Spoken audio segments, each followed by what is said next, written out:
राजा मर गया। ये उसकी प्रजा का पालन था क्या? क्या ऐसी निर्दयी प्रजा हो सकती है? यह एक ईमानदार राजा की कहानी है। KTR एटर। देखें क्या था। राजा की मौत वाले दिन पूरे राज्य में एक अजीब सन्नाटा था। न कहीं रोना, न कहीं शोर। महल के पहरेदार भी हैरान थे। जिस राजा ने जीवन भर न्याय दिया, उसी की मौत पर कोई आंसू नहीं। पर धीरे धीरे सच्चाई सामने आने लगी। राजा ने अपनी अंतिम सांसों में एक आदेश दिया था, मेरी मौत की खबर सुनकर कोई रोएगा नहीं। अगर कोई रोया तो समझ जाऊंगा मेरी प्रजा अभी भी डर में जी रही है। मैं चाहता हूं कि मेरे जाने के बाद मेरी प्रजा आजाद और मजबूत रहे। वजीर उस वक्त कांप गया था, पर राजा मुस्कुराया था। मेरी प्रजा को कमजोर मत होने देना। मेरी मौत का शोक नहीं, मेरी ईमानदारी का गर्व मनने देना।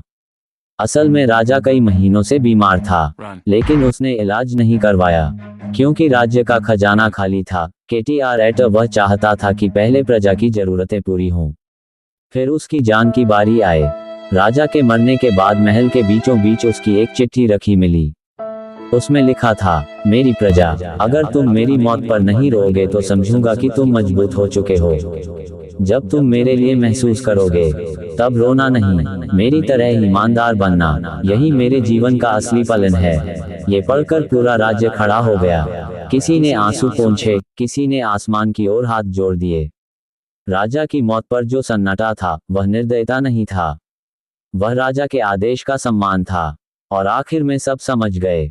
राजा ने प्रजा को कठोर नहीं बनाया था, उसने उन्हें मजबूत बनाना चाहा था। KTR एटर like please subscribe please support करे। उसकी मौत उसकी हार नहीं, एक सच्चे ईमानदार राजा की आखिरी जीत थी।